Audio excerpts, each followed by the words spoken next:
We have the latest update here on Hurricane Irma on AccuWeather.com. It is still a major hurricane with winds sustained at 155 miles per hour. You can see the center of circulation is between the Bahamas and also northern Cuba here. So they are seeing those significant impacts right now.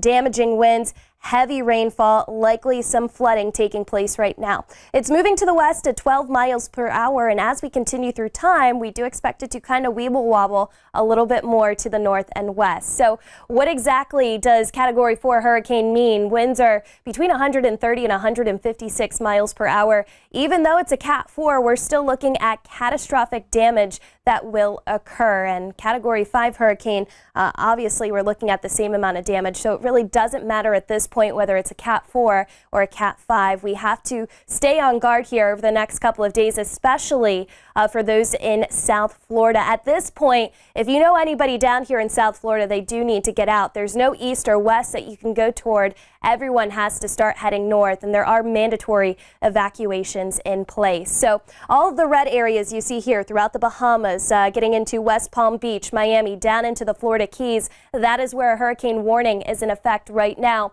To the north, Sarasota, Tampa, up to Daytona Beach, we have a hurricane watch in place. So to kind of break things down for you here, hurricane warning, this is where we could see sustained winds between 74 and 158 miles per hour. Not gusts, but sustained winds. And you're also looking at storm surge, and also flooding is likely as well. Throughout the Florida Peninsula, some areas will pick up between 4 and even 8 inches of rain, with some spots perhaps picking up close to a foot of rainfall here. We're not looking at rainfall totals like we saw with Hurricane Harvey, as this system is going to continue to quickly move, but the rain's going to come down very quickly, so you have to worry about flash flooding over the next couple of days. Here at AccuWeather, we have Irma making landfall potentially as a Category 4, still a major hurricane by 8 a.m. on Sunday, somewhere near Key Largo and Miami, Florida. It goes up the Florida Peninsula.